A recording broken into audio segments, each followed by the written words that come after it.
درود بر شما دوستان عزیز. امروز با یک موضوع خیلی مهم و هیجان انگیز در خدمت شما هستم.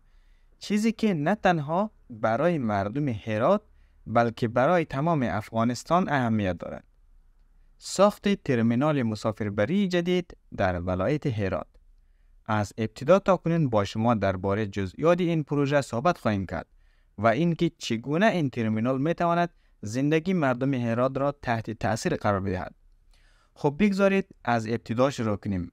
هرات یکی از شهرهای مهم افغانستان است. به لحاظ تاریخی و فرهنگی و به لحاظ اقتصادی هم جایگاه ویژه دارد. این شهر به عنوان یکی از دروازه‌های اصلی به کشورهای همسایه مثل ایران و ترکمنستان همواره در جریان تجارت و مسافرت نقش کلیدی ایفا کرده است. با توجه به این اهمیت، وجود یک ترمینال مسافربری پیشرفته و مدرن یکی از نیازهای اساسی این شهر است.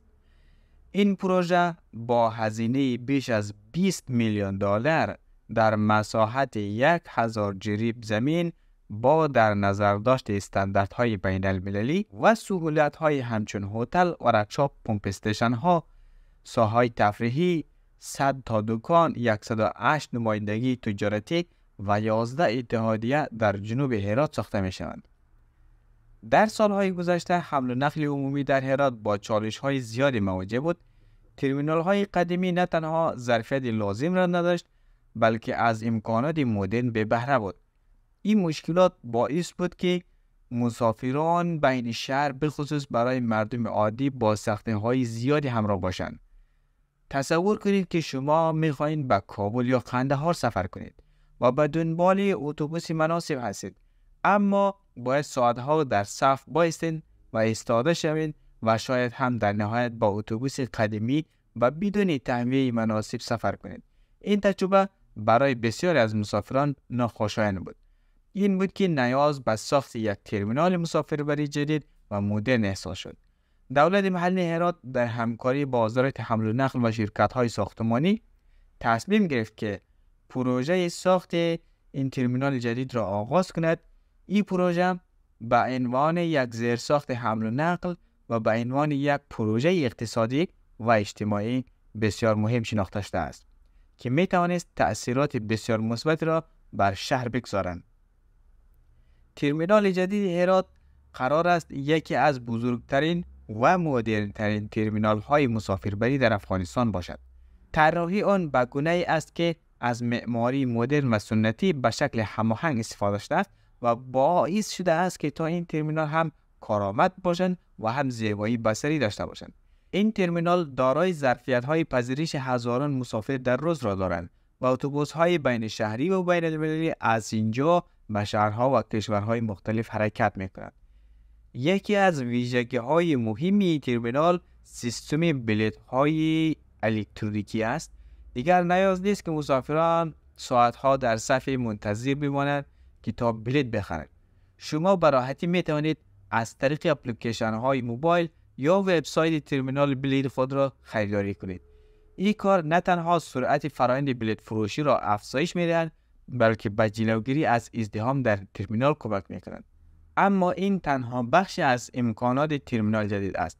اینجا یک فضای تجاری بزرگ هم وجود دارند که فروشگاه‌ها، رستوران‌ها و کافه شاپ‌های مختلف را در خود جای می‌دهند. مسافران می‌توانند قبل از سفر خود در این فروشگاه‌ها خرید کنند یا در یک از رستوران‌های با کیفیت غذا بخورند. این امکانات باعث شده تا تجربه سفر برای مسافران بسیار لذت بخش شود. از طرف دیگر پارکینگ وسیع نیز برای مسافران در نظر گرفته شده است. این پارکینگ نه تنها برای مسافران اتوبوس‌ها بلکه برای کسانی که می‌خواهند با موتورهای شخصی خود به ترمینال بیایند هم قابل استفاده است. به این ترتیب دیگر نیاز نیست که نگران جای پارکینگ باشند. ساخت این ترمینال به بهبود حمل و نقل عمومی کمک می‌کند و به ایجاد فرصت‌های شغلی جدید همچنین منجر می‌شوند. صدها نفر از کارگران و مهندسان در طول ساخت و ساز این پروژه مشغول به کار میشن و زمانی که ترمینال به مرحله بهره برداری میرسند تعداد زیادی از افراد در بخش‌های مختلف این ترمینال مشغول به کار خواهند شد. از کارکنان بخش بلیط فروشی گرفته تا نیروهای امنیتی و نظافتچی‌ها این ترمینال به یک منبع درآمد مهم برای افراد بسیار خوشایند است. از لحاظ امنیتی هم تدابیر خاصی در نظر گرفته شده.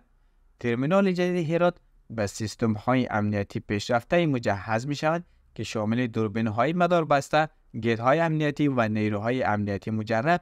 این اقدامات را باعث میشن که تا مسافران با خیال راحت بتوانند از این ترمینال استفاده کنند و نگرانی های امنیتی نداشته باشند. بخش دیگری که در این ترمینال وجود دارند و بسیاری مورد توجه قرار گرفته سالن های انتظار است.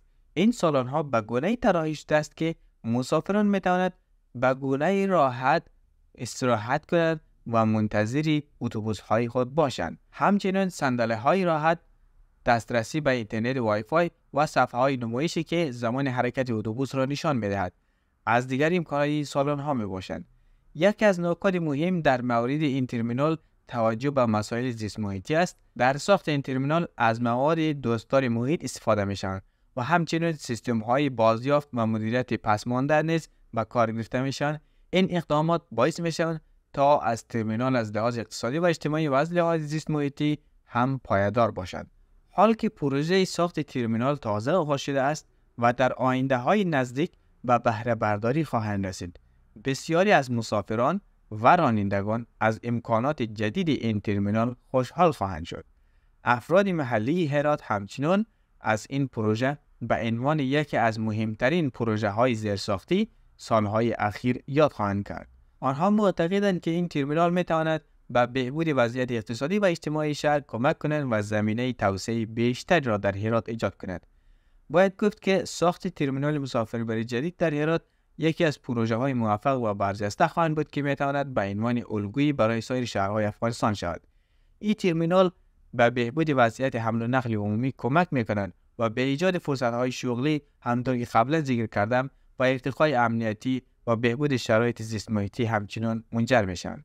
امیدوارم که این نوع پروژه ها در آینده نزدیک ادامه پیدا کنند و شاهد توسعه و پیشرفت افغانستان و زیرساخت‌های افغانستان شویم. دوستان عزیز، این بود گزارش کامل از ساحه ساخت ترمینال جدید در هرات. امیدوارم که از این ویدیو لذت برده باشید. تا ویدیوی دیگر، بدرود.